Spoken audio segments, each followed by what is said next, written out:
വിലാപങ്ങളുടെ കർത്താവ് പറഞ്ഞിരിക്കുന്നത് പോലെ ഇങ്ങനെയൊക്കെയാണെങ്കിലും എൻ്റെ ജീവിതത്തിൽ ഇതൊക്കെ എനിക്ക് അനുഭവിക്കേണ്ടി വന്നെങ്കിലും വരുന്നുണ്ടെങ്കിലും ഒരു കാര്യം ഞാൻ ഓർമ്മിക്കും, ഒരു കാര്യം ഞാൻ എല്ലായ്പ്പോഴും ഓർമ്മിക്കും, കർത്താവിൻ്റെ സ്നേഹം ഒരിക്കലും അസ്തമിക്കുന്നില്ല.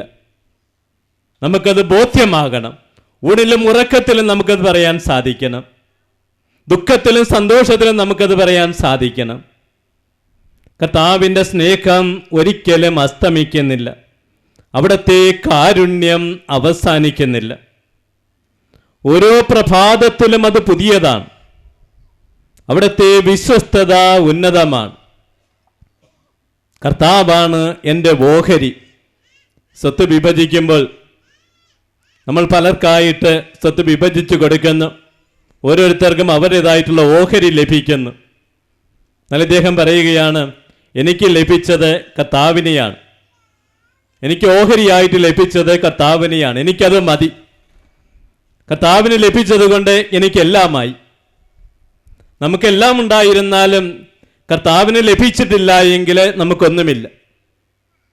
നമുക്കൊന്നുമില്ലെങ്കിലും കർത്താവാണ് നമ്മുടെ ഓഹരിയെങ്കിൽ നമുക്കെല്ലാമുണ്ട്.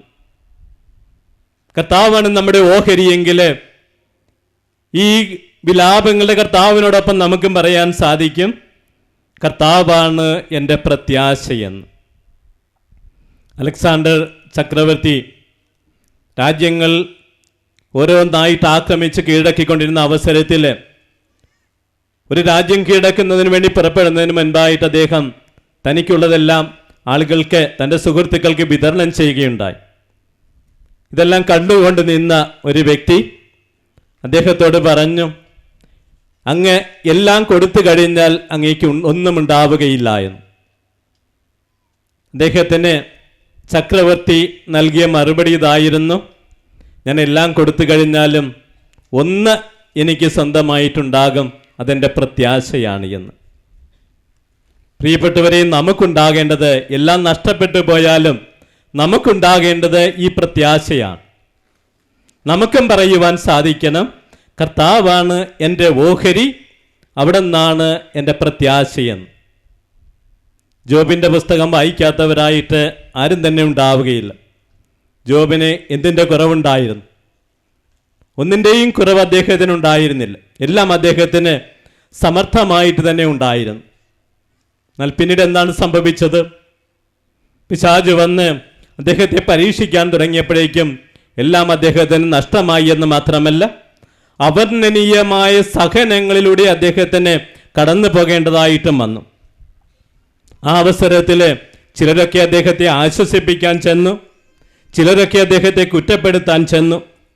എന്നാൽ യോബിൻ്റെ പ്രതികരണം എപ്രകാരമുള്ളതായിരുന്നുവെന്ന് നമുക്കെല്ലാവർക്കും അറിയാം. അദ്ദേഹം എല്ലായ്പ്പോഴും കർത്താവിൽ പ്രത്യാശ വെച്ചു. യോബിൻ്റെ പുസ്തകം 11-ാം അധ്യായം 12-ാമത്തെ തിരുവചനം, 18-ാമത്തെ തിരുവചനം,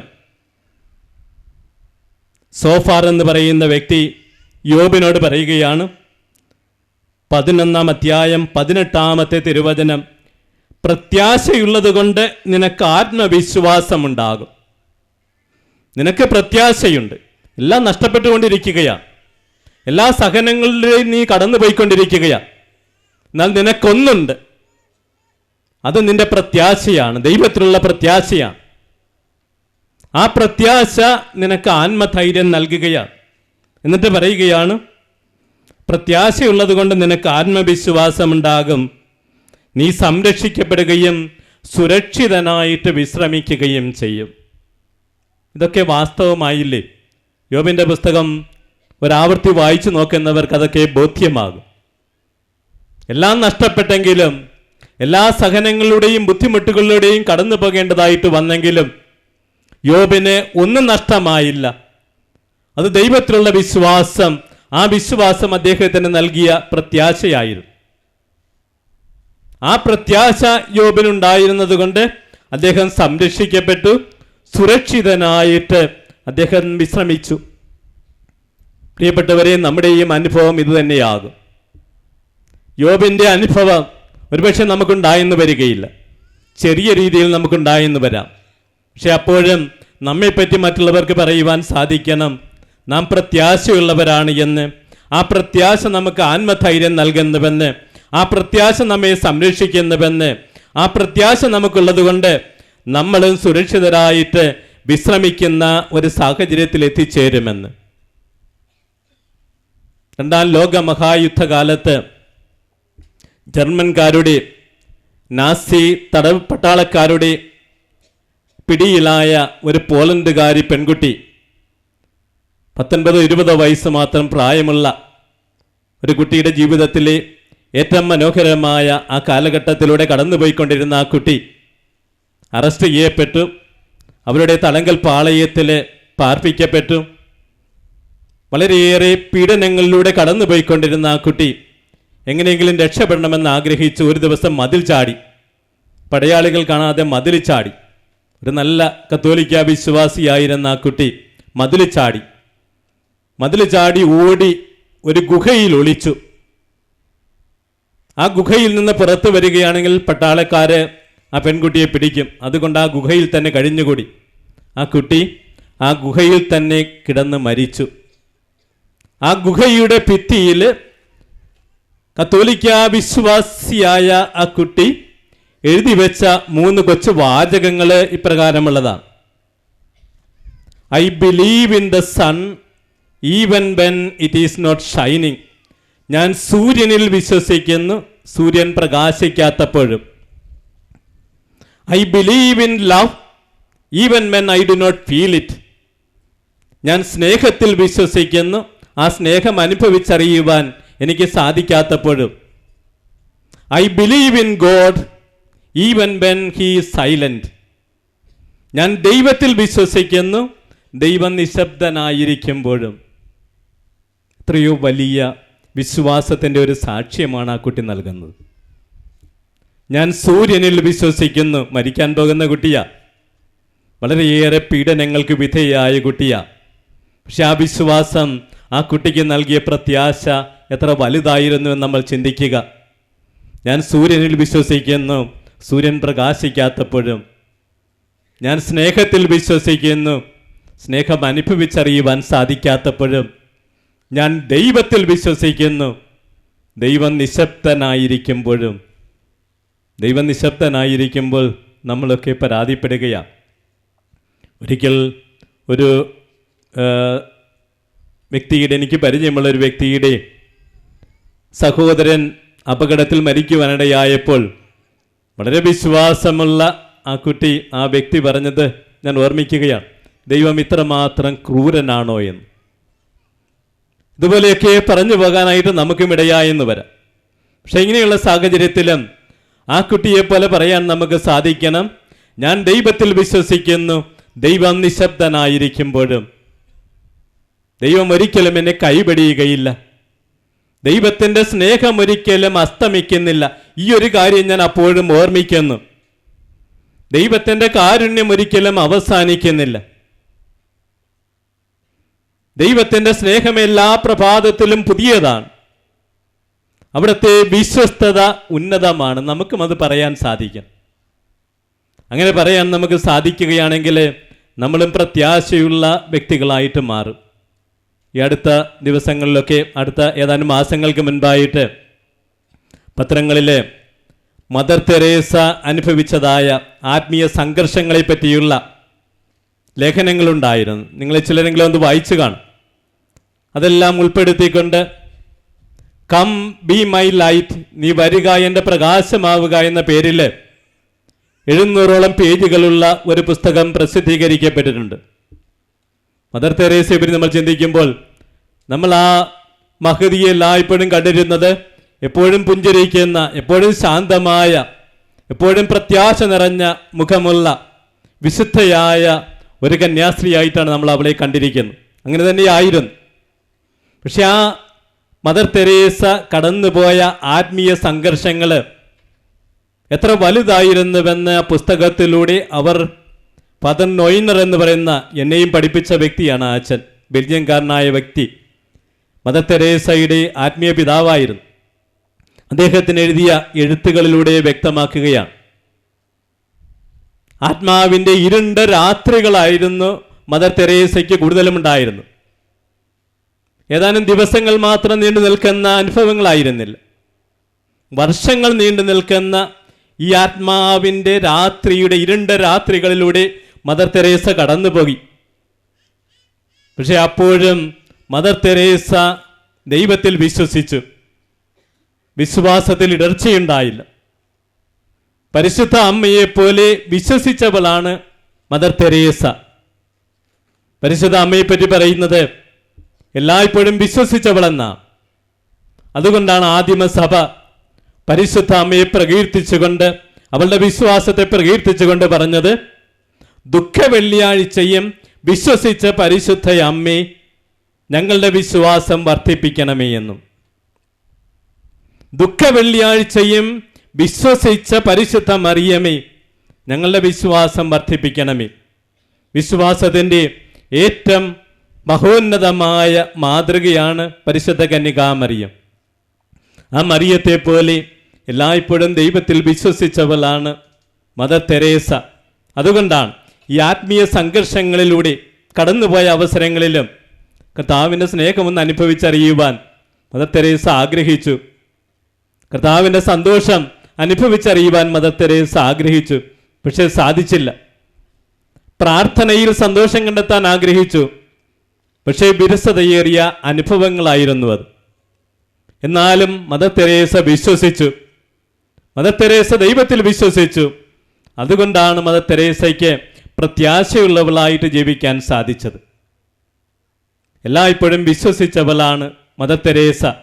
ഈ ആത്മീയ സംഘർഷങ്ങളിലൂടെ കടന്നുപോയപ്പോഴും കർത്താവിൽ വിശ്വസിച്ചു. പ്രിയപ്പെട്ടവരെ, വിശ്വസിക്കുന്നവർക്കാണ് പ്രത്യാശയുള്ള വ്യക്തികളായിട്ട് മാറുവാൻ സാധിക്കുക. നമുക്ക് എത്രമാത്രം വിശ്വാസമുണ്ട്, എത്രമാത്രം പ്രത്യാശയുള്ള വ്യക്തികളാണ് നമ്മൾ ഓരോരുത്തരുമെന്ന് ഈ ധ്യാന കൂടാരത്തിലിരുന്നു കൊണ്ട് നമുക്ക് ഓരോരുത്തർക്കും ചിന്തിക്കുവാൻ സാധിക്കട്ടെ. ഈ പ്രത്യാശയിൽ ഉറച്ചു നിൽക്കുവാൻ, എല്ലായ്പ്പോഴും ഈ പ്രത്യാശ ഏറ്റുപറയുവാൻ, നമ്മുടെ പ്രത്യാശയായ കർത്താവിനോട് കൂടെ ജീവിക്കുവാൻ, നമ്മുടെ പ്രത്യാശയായ കർത്താവിൽ ജീവിക്കുവാനുള്ള വലിയ കൃപയ്ക്ക് വേണ്ടി ഈ അവസരത്തിൽ നമുക്ക് പ്രത്യേകമായിട്ട് പ്രാർത്ഥിക്കുവാൻ സാധിക്കട്ടെ. പരിശുദ്ധ പിതാവ് പറഞ്ഞില്ലേ, ഒരു ക്രൈസ്തവന്റെ സവിശേഷത പ്രത്യാശ നിറഞ്ഞ ജീവിതമായിരിക്കണമെന്ന്. എൻ്റെ ജീവിതം പ്രത്യാശ നിറഞ്ഞതാണോ? എന്തുകൊണ്ടാണ് ഈ പ്രത്യാശയിൽ ഉറച്ചു നിൽക്കുവാൻ എനിക്ക് സാധിക്കാതെ പോകുന്നത്? പ്രത്യാശ തന്നെയായ കർത്താവ് എൻ്റെ കൂടെ ഇല്ലേ? എന്നെ മനസ്സിലാക്കുവാനും എന്നോട് സഹതപിക്കുവാനും സാധിക്കുന്ന കർത്താവ് എൻ്റെ കൂടെ ഇല്ലേ? ആ കർത്താവിനെ പ്രത്യാശയോടുകൂടെ സമീപിക്കുവാൻ നമുക്ക് സാധിക്കുകയില്ലേ? ഹെബ്രായക്കാർക്കുള്ള ലേഖനം 4-ാം അധ്യായത്തിൽ നമ്മൾ വായിക്കുന്നുണ്ട്, നമുക്കുള്ള ആ പ്രധാന പുരോഹിതനെ പറ്റി. സ്വർഗത്തിലേക്ക് കടന്നുപോയ 4-ാം അധ്യായം 14 മുതലുള്ള തിരുവചനങ്ങൾ. സ്വർഗത്തിലേക്ക് കടന്നുപോയ ശ്രേഷ്ഠനായ ഒരു പ്രധാന പുരോഹിതൻ ദൈവപുത്രനായ യേശു നമുക്കുള്ളതുകൊണ്ട് നമ്മുടെ വിശ്വാസത്തെ നമുക്ക് മുറുകെ പിടിക്കാം. നമ്മുടെ വിശ്വാസത്തെ നമുക്ക് മുറുകെ പിടിക്കാം. വിശ്വാസത്തെ മുറുകെ പിടിക്കുന്നവർക്കാണ് പ്രത്യാശയിൽ ജീവിക്കുവാൻ സാധിക്കുക. തുടർന്ന് പറയുകയാണ്, നമ്മുടെ ബലഹീനതകളിൽ നമ്മോടൊത്ത് സഹതപിക്കുവാൻ കഴിയാത്ത ഒരു പ്രധാന പുരോഹിതനല്ല നമുക്കുള്ളത്. നമ്മെ മനസ്സിലാക്കുവാൻ സാധിക്കാത്തവനല്ല. പിന്നെയോ ഒരിക്കലും പാപം ചെയ്തിട്ടില്ലെങ്കിലും എല്ലാ കാര്യങ്ങളിലും നമ്മെപ്പോലെ തന്നെ പരീക്ഷിക്കപ്പെട്ടവനാണ് അവൻ. നമ്മൾ കടന്നു പോകുന്ന ദുഃഖങ്ങളിലൂടെയും പ്രയാസങ്ങളിലൂടെയും കടന്നുപോയവനാണ് കർത്താവ്. നമുക്കുണ്ടായിരുന്ന എല്ലാ പ്രയാസങ്ങളും കർത്താവിനുണ്ടായിരുന്നു. അവയിലൂടെയെല്ലാം കടന്നുപോയവനാണ് കർത്താവ്. അതിനാൽ വേണ്ട സമയത്ത് കരുണയും കൃപാവരവും ലഭിക്കുന്നതിനായി നമുക്ക് പ്രത്യാശയോടെ കൃപാവരത്തിൻ്റെ സിംഹാസനത്തെ സമീപിക്കാം. ഈ കൃപാവരത്തിൻ്റെ സിംഹാസനം എവിടെയാ? നമ്മോട് കൂടെയാ. ഈ കൃപാവരത്തിൻ്റെ സിംഹാസനം എവിടെയാ? നമ്മിൽ ഓരോരുത്തരിലുമാണ്. നാം എവിടെയായിരുന്നാലും നമ്മുടെ പ്രത്യാശയായ കർത്താവ് നമ്മുടെ കൂടെയുണ്ട്. നമ്മുടെ പ്രത്യാശയായ കർത്താവ് നമ്മിൽ ഓരോരുത്തരിലുമുണ്ട്. ആ കർത്താവിനെ കൃപാവരത്തിന് സിംഹാസനമായ കർത്താവിനെ പ്രത്യാശയോടുകൂടി നമ്മൾ സമീപിക്കുന്നുണ്ടോ? അവിടെ നിന്ന് എന്നെ മനസ്സിലാക്കുന്നുണ്ട്, എന്നോട് സഹതപിക്കുവാനും എന്നെ സഹായിക്കുവാനും അവിടത്തേക്ക് സാധിക്കുന്നുണ്ട്. നിങ്ങൾ ആ ഗാനത്തിൽ ആലപിച്ചതുപോലെ അവിടെ നിന്ന് എൻ്റെ പക്ഷത്തുണ്ട്, എന്നെ സഹായിക്കാൻ എൻ്റെ പക്ഷത്തുണ്ട് എന്ന് ബോധ്യപ്പെട്ടുകൊണ്ട് വിശ്വസിച്ചുകൊണ്ട് പ്രത്യാശയോടെ ഈ കൃപാവരത്തിൻ്റെ സിംഹാസനത്തെ സമീപിക്കുവാൻ നമുക്കൊക്കെ സാധിക്കേണ്ടതല്ലേ? നമുക്കൊക്കെ സാധിക്കുകയാണെങ്കിൽ തീർച്ചയായിട്ടും നമ്മൾ പ്രത്യാശയുള്ളവരാകും. നമ്മുടെ സവിശേഷത പ്രത്യാശ നിറഞ്ഞ ജീവിതമാകും. ഒരു നിരീശ്വര തത്വചിന്തകനായ നീച്ചെ ഒരിക്കൽ പറയുകയുണ്ടായി, കത്തോലിക്കരോട് ക്രൈസ്തവരോട് അദ്ദേഹം പറയുകയുണ്ടായി, നിങ്ങൾ യേശുവിൻ്റെ ഉത്ഥാനത്തിൽ വിശ്വസിക്കുന്നവരാ, എന്നിട്ട് എന്തുകൊണ്ടാണ് നിങ്ങൾക്ക് പ്രത്യാശയുള്ള വ്യക്തികളാകാൻ സാധിക്കാതെ പോകുന്നത് എന്ന്. നിങ്ങൾ യേശുവിൻ്റെ ഉത്ഥാനത്തിൽ വിശ്വസിക്കുന്നവരാ, എന്നിട്ട് എന്തുകൊണ്ട് നിങ്ങൾക്ക് പ്രത്യാശയുള്ള വ്യക്തികളായിട്ട് മാറാൻ സാധിക്കാതെ പോകുന്നു? കാരണം മറ്റൊന്നുമല്ല, ഓർമ്മിക്കേണ്ട ആ ഒരു പ്രധാനപ്പെട്ട കാര്യം നമ്മൾ ഓർമ്മിക്കുന്നില്ല, അത് മറന്നു പോകുന്നു. ദൈവത്തിൻ്റെ സ്നേഹം ഒരിക്കലും അസ്തമിക്കുന്നില്ല, അവിടുത്തെ കാരുണ്യം ഒരിക്കലും അവസാനിക്കുന്നില്ല. അത് ഓരോ പ്രഭാതത്തിലും പുതിയതാണ്. അവിടുത്തെ വിശ്വസ്തത ഏറ്റവും ഉന്നതമാണ്. ഓർമ്മിക്കേണ്ട ആ വലിയ കാര്യം നമുക്കെല്ലാവർക്കും ഓർമ്മിക്കുവാൻ സാധിക്കുകയാണെങ്കിൽ അത് നമുക്ക് പ്രത്യാശ നൽകും.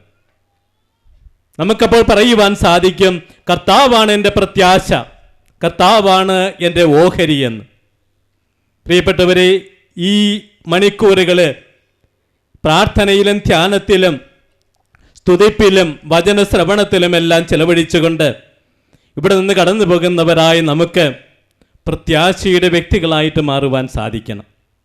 കർത്താവിനോടുകൂടെ സമയം ചെലവഴിക്കുമ്പോൾ, കർത്താവിനെ കണ്ടുമുട്ടാൻ നമുക്ക് സാധിക്കുമ്പോൾ, കർത്താവിൻ്റെ വചനം ശ്രവിക്കാൻ നമുക്ക് സാധിക്കുമ്പോൾ, ഇവിടെയുള്ള അഭിഷിക്തരിലൂടെയും മറ്റുള്ളവരിലൂടെയും കർത്താവ് നമുക്ക് വചനം വ്യാഖ്യാനിച്ചു തരുമ്പോൾ നമ്മൾ ഓരോരുത്തരും പ്രത്യാശ നിറഞ്ഞ വ്യക്തികളായിട്ട് മാറും.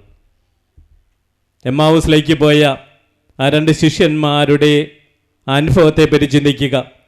അവരൊക്കെ നിരാശരായിരുന്നു, മ്ലാനവദനരായിരുന്നു, എല്ലാ പ്രതീക്ഷകളും തകർന്നവരായിരുന്നു, കണ്ണുകൾ മൂടപ്പെട്ടവരായിരുന്നു. എങ്ങോട്ടാ പോകുന്നതെന്നതിനെ പറ്റിപ്പോലും അവർക്ക് വ്യക്തമായൊരു ധാരണയില്ലായിരുന്നു. അത്രയ്ക്ക് വലുതായിരുന്നു അവരുടെ ദുഃഖം. പക്ഷെ അവരുടെ മധ്യത്തിലേക്ക് കർത്താവ് കടന്നു വന്ന് അവരുടെ ചോദ്യങ്ങളെപ്പറ്റി കർത്താവ് അന്വേഷിച്ചറിഞ്ഞ് ആ ചോദ്യങ്ങൾക്കെല്ലാം മറുപടി കൊടുത്തപ്പോൾ, അതെല്ലാം ശ്രവിക്കുവാനും ഗ്രഹിക്കുവാനും അവർക്ക് സാധിച്ചപ്പോൾ, അതെല്ലാം ശ്രവിക്കുന്നതിന് കർത്താവ് അവരുടെ മനസ്സിനെ തുറന്നപ്പോൾ എന്താണ് സംഭവിച്ചത് നമുക്കറിയാം. അവർ നിരാശ നിറഞ്ഞ വ്യക്തികൾ പ്രത്യാശയുള്ള വ്യക്തികളായിട്ട് മാറി. ദുഃഖിതരായിരുന്ന വ്യക്തികൾ സന്തോഷമുള്ള വ്യക്തികളായിട്ട് മാറി.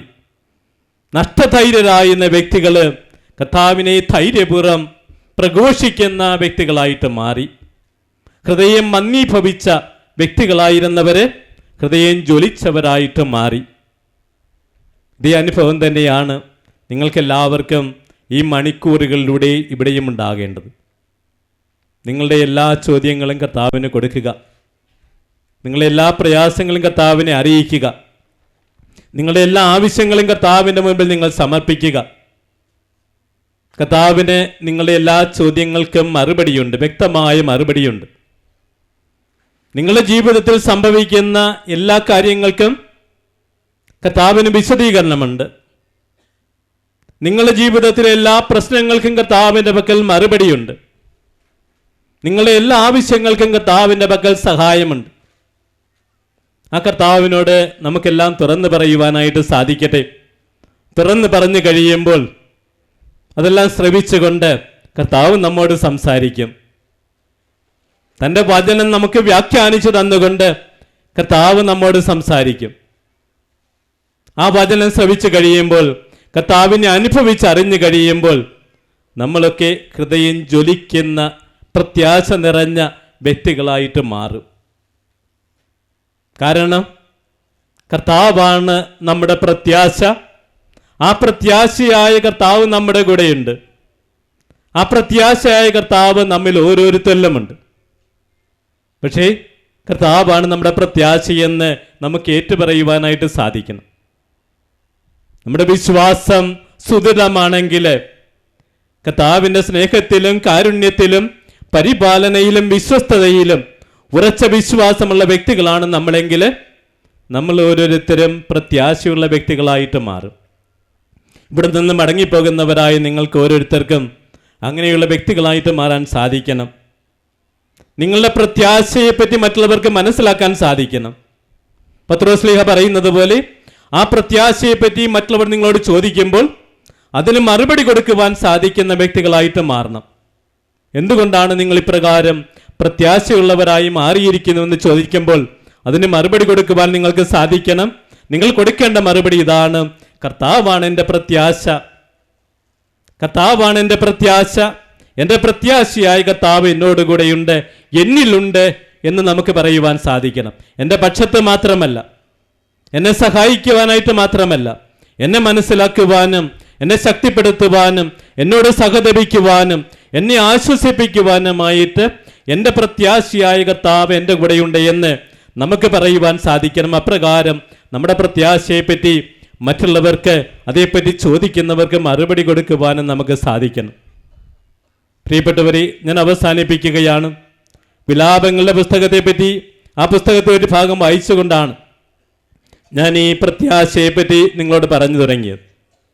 നിങ്ങൾ ഓരോരുത്തരും ആ ഒരു കാര്യം ഒരിക്കലും വിസ്മരിക്കരുത്. അദ്ദേഹത്തിനുണ്ടായ, ആ ജനത്തിനുണ്ടായ അനുഭവങ്ങളൊന്നും നമുക്കൊരിക്കലും ഉണ്ടാവുകയില്ല. അത്രമാത്രം തിക്തമായ അനുഭവങ്ങളിലൂടെ കർത്താവ് നമ്മളെ ആരെയും കടത്തിവിടുകയില്ല. നമുക്കുള്ളത് ചെറിയ പ്രയാസങ്ങളാണ്, ഒരുപക്ഷെ കുറച്ചുകൂടി വലിയ പ്രയാസങ്ങൾ ചിലർക്കൊക്കെ ഉണ്ടാകാം. ഇതൊന്നുമില്ലാത്തവരാരുമില്ല. എനിക്കുണ്ട്, നിങ്ങൾക്കെല്ലാവർക്കുമുണ്ട്. ഇതിലൂടെ കടന്നു പോകുന്ന അവസരത്തിലും ആ വിലാപങ്ങളിൽ നമ്മൾ വായിക്കുന്നത് പോലെ ഈ ഒരു കാര്യം നമ്മൾ മറക്കാതിരിക്കട്ടെ, ഈ ഒരു കാര്യം നമ്മൾ മറക്കാതിരിക്കട്ടെ. നമ്മൾ മറക്കാതിരുന്നാൽ നമ്മളവിടെ വായിക്കുന്നത് പോലെ അത് നമുക്ക് പ്രത്യാശ നൽകും. ആ ഒരു കാര്യം ഇതാണ്: ദൈവത്തിൻ്റെ സ്നേഹം ഒരിക്കലും അസ്തമിക്കുന്നില്ല. നമ്മൾ വായിച്ച് മറന്നു പോകേണ്ട ഒരു വചനമല്ല അത്. നമ്മൾ ജീവിക്കേണ്ട ഒരു വചനമാണത്. നമ്മൾ ബോധ്യപ്പെടേണ്ട ഒരു വചനമാണത്. ദൈവത്തിൻ്റെ സ്നേഹം ഒരിക്കലും അസ്തമിക്കുന്നില്ല. അവിടുത്തെ കാരുണ്യം ഒരിക്കലും അവസാനിക്കുന്നില്ല. അവസാനിക്കാത്ത കാരുണ്യം എന്നോടും നിങ്ങളോടും അവിടെ നിന്ന് കാണിക്കുന്നുണ്ട്. ഓരോ പ്രഭാതത്തിലും അത് പുതിയതാണ്. ഓരോ പ്രഭാതത്തിലും അത് പുതിയതാണ്. അവിടുത്തെ വിശ്വസ്തത ഉന്നതമാണ്. കർത്താവാണ് എൻ്റെ ഓഹരി, കർത്താവാണ് എൻ്റെ പ്രത്യാശ. നമുക്കിത് ബോധ്യപ്പെട്ട് പറയാൻ സാധിക്കട്ടെ. നിങ്ങളത് ഞാൻ ചൊല്ലിത്തന്നപ്പോൾ ആവർത്തിച്ച് ചൊല്ലുകയുണ്ടായി. പക്ഷെ നമുക്കിത് നമ്മുടെ ജീവിതത്തിൽ ആവർത്തിച്ച് നമ്മൾ ഓർമ്മിക്കുകയും പറയുകയും ജീവിക്കുകയും ചെയ്യുന്ന തിരുവചനങ്ങളാകണം. കർത്താവാണ് എൻ്റെ ഓഹരി, കർത്താവാണ് എൻ്റെ പ്രത്യാശ. ഈ പ്രത്യാശയിലേക്കാണ് കർത്താവ് നമ്മെ ഓരോരുത്തരെയും വിളിച്ചിരിക്കുന്നത്. പ്രത്യാശയില്ലാത്തവരെ പോലെ നമ്മൾ ഒരിക്കലും ആയിത്തീരരുത്.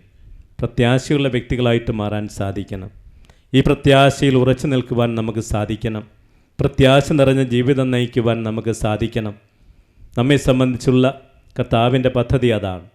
അത് മനസ്സിലാക്കിക്കൊണ്ട് ഈ ദിവസം നമുക്കെല്ലാവർക്കും പ്രത്യേക വിധത്തിൽ ഈ സന്ദേശം ഉൾക്കൊണ്ടുകൊണ്ട് ഈ സന്ദേശം ജീവിക്കുവാനുള്ള ആ വലിയ കൃപയ്ക്ക് വേണ്ടി, ഈ സമൂഹത്തിന് വേണ്ടി, ഇവിടെ കൂടിയിരിക്കുന്ന ഈ മഹാസംഗമത്തിൽ സന്നിഹിതരായിരിക്കുന്ന എല്ലാവർക്കും വേണ്ടി, നമ്മുടെ എല്ലാ കുടുംബാംഗങ്ങൾക്കും വേണ്ടി നമുക്ക് പ്രാർത്ഥിക്കാം.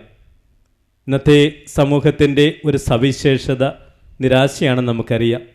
ആളുകൾ വളരെയേറെ ദുഃഖിതരാണ്, നിരാശരാണ്. എല്ലാം അവർക്കുണ്ട്. എല്ലാം ഉണ്ടായിരുന്നാലും അവർ ദുഃഖിതരാണ്, അസംതൃപ്തരാണ്, സന്തുഷ്ടരല്ല, നിരാശരാണ്. പ്രത്യാശയില്ലാത്ത ജീവിതമാണ് പലരും നയിക്കുക. കാരണം മറ്റൊന്നുമല്ല, നമ്മുടെ എല്ലാവരുടെയും പ്രത്യാശയായ കർത്താവിനെ കണ്ടെത്താൻ അവർക്ക് സാധിക്കാതെ പോകും. നമ്മുടെ എല്ലാവരുടെയും പ്രത്യാശയായ കർത്താവിനോടുകൂടെ ജീവിക്കുവാൻ അവർക്ക് സാധിക്കാതെ പോകുന്നു. നമ്മുടെ എല്ലാവരുടെയും പ്രത്യാശയായ കർത്താവിൽ ജീവിക്കുവാൻ അവർക്ക് സാധിക്കാതെ പോകുന്നു. ഈ പ്രത്യാശ ഏറ്റുപറയുകയും നമ്മുടെ എല്ലാവരുടെയും പ്രത്യാശയായ കർത്താവിനോടുകൂടി കർത്താവിൽ ജീവിക്കുവാനും നമുക്ക് ഓരോരുത്തർക്കും സാധിക്കട്ടെ. അങ്ങനെ ആ പ്രത്യാശ നിറഞ്ഞ ജീവിതം നയിച്ചുകൊണ്ട് ഈ പ്രത്യാശയ്ക്ക് സാക്ഷ്യം വഹിക്കുന്ന വ്യക്തികളായിട്ട് മാറുവാൻ നമുക്ക് സാധിക്കട്ടെ. അതിനുള്ള വലിയ കൃപയ്ക്ക് വേണ്ടി ഈ അവസരത്തിൽ നമുക്കെല്ലാവർക്കും ആത്മാർത്ഥമായിട്ട് പ്രാർത്ഥിക്കാം. ഒരു നിമിഷം നമുക്ക് എഴുന്നേറ്റ് നിന്ന് പ്രാർത്ഥിക്കാം.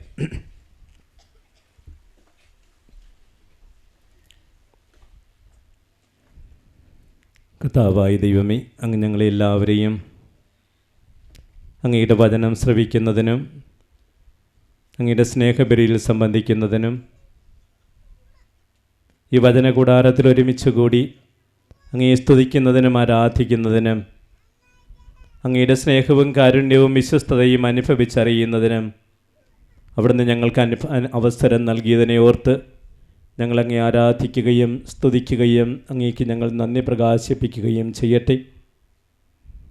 ഞങ്ങളുടെ ഓരോരുത്തരുടെയും ആഗ്രഹങ്ങൾ, ഞങ്ങളുടെ ഓരോരുത്തരുടെയും പ്രതീക്ഷകൾ, ഞങ്ങളുടെ ഓരോരുത്തരുടെയും ദുഃഖങ്ങൾ, ഞങ്ങളുടെ ഓരോരുത്തരുടെയും ബുദ്ധിമുട്ടുകൾ എല്ലാം ഞങ്ങൾ അങ്ങേക്ക് സമർപ്പിക്കുന്നു. കർത്താവേ, അവയെല്ലാം അങ്ങയുടെ തിരുവിഷ്ടത്തിനനുസരിച്ച് പരിഹരിച്ചു തന്നുകൊണ്ട് ഞങ്ങളെയും ഞങ്ങളുടെ കുടുംബാംഗങ്ങളെയും അനുഗ്രഹിക്കണമേ. ഈ സഹിയോൻ ധ്യാന കേന്ദ്രത്തിൽ നിന്ന് ഞങ്ങളെല്ലാവരും അനുഗ്രഹീതരായിട്ട് മടങ്ങിപ്പോകട്ടെ. ഹൃദയം ജ്വലിച്ച വ്യക്തികളായിട്ട് ഞങ്ങൾ മടങ്ങിപ്പോകട്ടെ. സൗഖ്യം പ്രാപിച്ച വ്യക്തികളായിട്ട് ഞങ്ങൾ മടങ്ങിപ്പോകട്ടെ. മാനസാന്തരം സംഭവിച്ച വ്യക്തികളായിട്ട് ഞങ്ങൾ മടങ്ങിപ്പോകട്ടെ. അങ്ങയുടെ സന്തോഷവും സമാധാനവും അനുഭവിച്ചറിയുന്ന വ്യക്തികളായിട്ട് ഞങ്ങൾ മടങ്ങിപ്പോകട്ടെ. പ്രത്യാശ നിറഞ്ഞ ജീവിതം നയിക്കുന്ന വ്യക്തികളായിട്ട് മാറുന്നതിന് വേണ്ടി ഞങ്ങൾ ഓരോരുത്തരും ഇവിടെ ഒന്ന് മടങ്ങിപ്പോകട്ടെ. അങ്ങയുടെ ആത്മാവിനാൽ നിറഞ്ഞ വ്യക്തികളായിട്ട് മടങ്ങിപ്പോകുവാനുള്ള കൃപാവരം അവിടുന്ന് ഞങ്ങൾക്ക് നൽകണമേ. ഞങ്ങളുടെ ക്ലേശങ്ങളും ബുദ്ധിമുട്ടുകളും അങ്ങേക്ക് അറിവുള്ളതാണ്. അവയെല്ലാം ഞങ്ങൾ അങ്ങേക്ക് സമർപ്പിക്കുന്നു. അവയെല്ലാം പരിഹരിച്ചു തന്നുകൊണ്ട് ഞങ്ങളെ അവിടെ നിന്ന് അനുഗ്രഹിക്കണമേ. ഞങ്ങളുടെ ജീവിതത്തിലേക്ക് അവിടെ നിന്ന് കടന്നു വരണമേ. ഞങ്ങൾക്ക് ഓരോരുത്തർക്കും സൗഖ്യം നൽകണമേ. ആത്മീയവും ശാരീരികവുമായ സൗഖ്യം ഞങ്ങൾക്ക് നൽകണമേ. ഞങ്ങളുടെ പ്രത്യാശയായ കർത്താവേ, അങ്ങയുടെ സിംഹാസനത്തിലേക്ക്, കൃപാവരത്തിൻ്റെ സിംഹാസനത്തിലേക്ക് ഞങ്ങൾ ഓരോരുത്തരും കടന്നു വന്നുകൊണ്ട് ഞങ്ങളോട് സഹതപിക്കുന്നവനായ അങ്ങയുടെ മുൻപിൽ ഞങ്ങളുടെ എല്ലാ ആവശ്യങ്ങളും ഞങ്ങൾ സമർപ്പിക്കുകയാണ്. ഞങ്ങളെ കരുണാപരം കടാക്ഷിച്ച് അനുഗ്രഹിക്കണമേ. സൗഖ്യം നൽകി, ബന്ധനങ്ങളിൽ നിന്ന് മോചനം നൽകി, ആത്മീയവും ശാരീരികവുമായ അനുഗ്രഹങ്ങൾ നൽകി, ആത്മാവിൻ്റെ അഭിഷേകം നൽകി ഞങ്ങളെ ഓരോരുത്തരെയും അനുഗ്രഹിക്കണമേ. ഞങ്ങളുടെ ബുദ്ധിമുട്ടുകളിൽ ഞങ്ങൾ അങ്ങയിൽ എല്ലായ്പ്പോഴും പ്രത്യാശ വയ്ക്കുന്ന വ്യക്തികളായിട്ട് മാറട്ടെ. പ്രയാസങ്ങളിലൂടെയും ബുദ്ധിമുട്ടുകളിലൂടെയും കഷ്ടപ്പാടുകളിലൂടെയും നടന്നു നീങ്ങുമ്പോഴും ഒരു കാര്യം ഞങ്ങൾ വിസ്മരിക്കാതിരിക്കട്ടെ. ഒരു കാര്യം ഞങ്ങൾ ഓർമ്മിക്കട്ടെ, എല്ലായ്പ്പോഴും ഓർമ്മിക്കട്ടെ. ഊണിലും ഉറക്കത്തിലും ഞങ്ങൾ ഓർമ്മിക്കട്ടെ. പ്രവർത്തിക്കുമ്പോഴും പ്രവർത്തനരഹിതരായിരിക്കുമ്പോഴും ഞങ്ങൾ ഓർമ്മിക്കട്ടെ. ആ വലിയ കാര്യം, ഞങ്ങൾക്ക് പ്രത്യാശ നൽകുന്ന വലിയ കാര്യം ഞങ്ങൾ ഓരോരുത്തരും ഒരിക്കലും വിസ്മരിക്കാതിരിക്കട്ടെ. കർത്താവേ, അങ്ങയുടെ സ്നേഹം ഒരിക്കലും അസ്തമിക്കുന്നില്ല. അങ്ങയുടെ സ്നേഹം ഒരിക്കലും അസ്തമിക്കുന്നില്ല. അങ്ങയുടെ കാരുണ്യം ഒരിക്കലും അവസാനിക്കുന്നില്ല. ഓരോ പ്രഭാതത്തിലും അത് പുതിയതാണ്. അങ്ങയുടെ വിശ്വസ്തത ഉന്നതമാണ്. കർത്താവേ, അങ്ങാണ് എൻ്റെ ഓഹരി, അങ്ങാണ് എൻ്റെ പ്രത്യാശ. ഈ ഒരു വലിയ സത്യം ജീവിക്കുവാൻ അവിടുന്ന് ഞങ്ങളെ അനുഗ്രഹിക്കണമേ. ആ വലിയ സത്യം ജീവിച്ചുകൊണ്ട് പ്രത്യാശ നിറഞ്ഞ വ്യക്തികളായിട്ട് ഞങ്ങൾ ഓരോരുത്തരും മാറട്ടെ. അതിനുള്ള കൃപ അവിടുന്ന് ഞങ്ങൾക്ക് ഓരോരുത്തർക്കും പ്രദാനം ചെയ്യണമേ. ഞങ്ങളുടെ എല്ലാ അപേക്ഷകളും പിതാവായ ദൈവമേ അങ്ങേക്ക് അങ്ങയുടെ തിരുസുതനായ കർത്താവ് വഴി ക്രിസ്തു വഴി ഞങ്ങൾ അങ്ങേക്ക് സമർപ്പിക്കട്ടെ. അങ്ങേക്കും അങ്ങയുടെ തിരുസുതനും പരിശുദ്ധാത്മാവിനും സ്തുതിയും കൃതജ്ഞതയും ആരാധനയും ഉണ്ടായിരിക്കട്ടെ, ഇപ്പോഴും എപ്പോഴും എന്നേക്കും. നമ്മുടെ കർത്താവ് ഈശോ മിശിഹായുടെ കൃപയും പിതാവായ ദൈവത്തിൻ്റെ സ്നേഹവും പരിശുദ്ധാത്മാവിൻ്റെ സഹവാസവും നിങ്ങളോടുകൂടെ ഉണ്ടായിരിക്കട്ടെ, ഇപ്പോഴും എപ്പോഴും എന്നേക്കും. ആമേൻ.